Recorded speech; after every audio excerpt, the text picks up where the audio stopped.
कहते हैं राजनीति के आईने में छवियां अस्थायी नहीं होती, चेहरा वही होता है, बस अक्स बदल जाता है। जिसे हम कोई और समझ रहे होते हैं वो कोई और बन जाता है।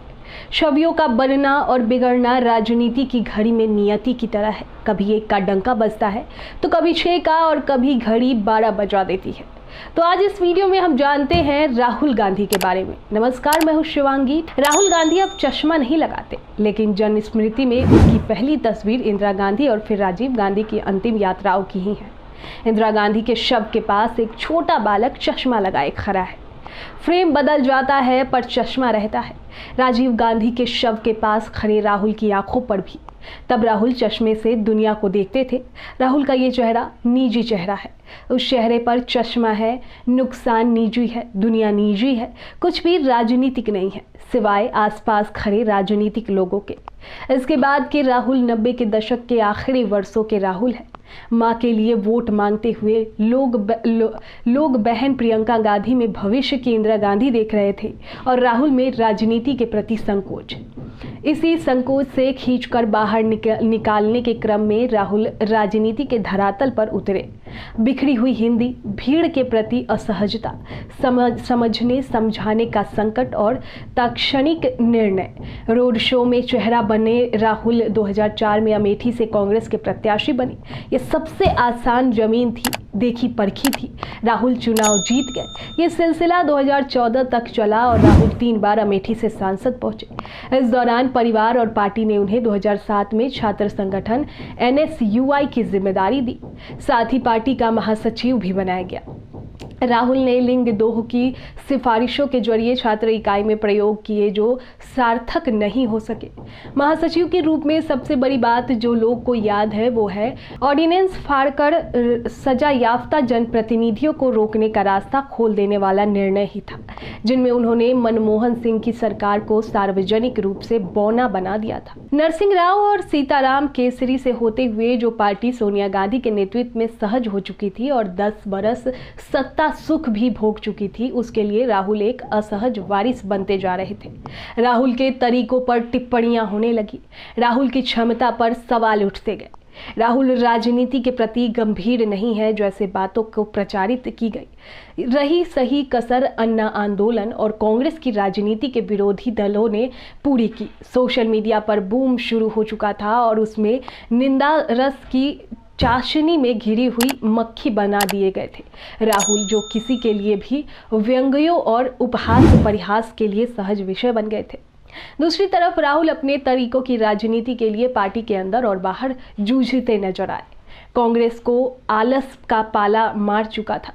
जमीन पर कार्यकर्ता नहीं और कंधों पर सहस्त्र सिंह। इस ओल्ड गार्ड को राहुल असहज कर रहे थे।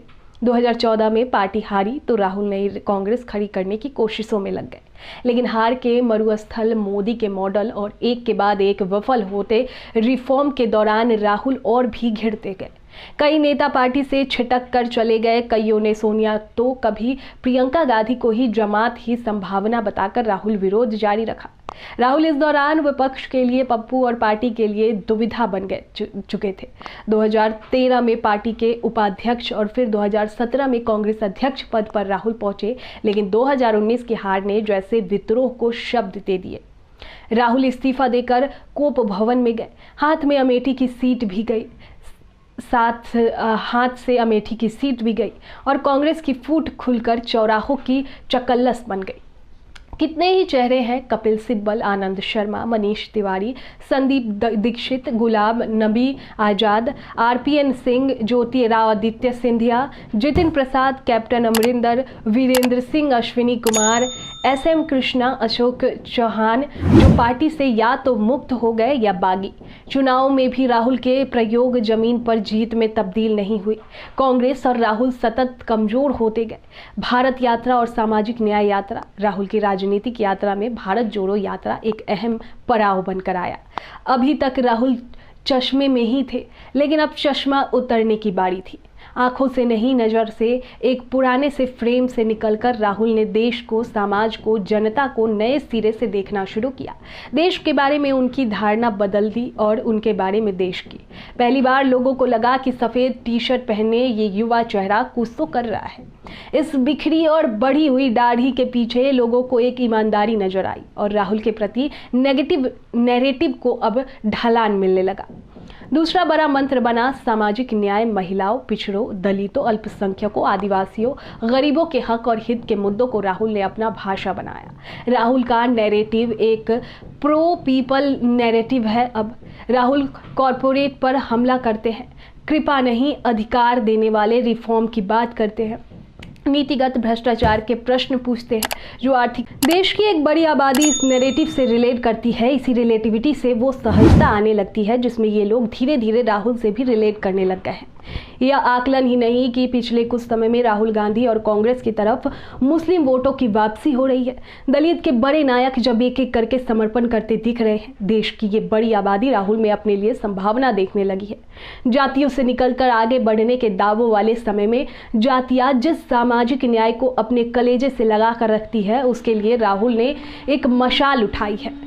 आम चुनाव के नतीजों के बाद जब राहुल गांधी एक नए अवतार में सबके सामने आए, चश्मा जा चुका है, धूल बैठ चुकी है, पार्टी के अंदर का विरोध या तो आत्मसमर्पण कर चुका है और या फिर चुनाव हारकर अब अपनी आखिरी मौके पर परास्त हो चुका है। माँ बाप के समय के अनिवार्य चेहरे अब यहाँ से नेपथ्य में चले जाएंगे।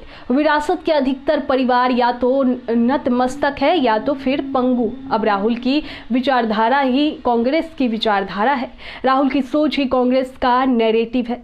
सब कुछ राहुल के इर्द गिर्द जद में आ चुका है। आज जो कांग्रेस है वो राहुल की कांग्रेस है। राहुल के लोग ही अब कांग्रेस का संगठन संभाल रहे हैं। पुराने मैनेजर अब बैठकों तक सीमित है। धीरे धीरे वहां भी भीड़ कम हुई है। नए चेहरे पार्टी में उभर रहे हैं, राज्य में मजबूत किए गए हैं, केंद्रीय समितियों में भी उनका प्रतिनिधित्व बढ़ा है।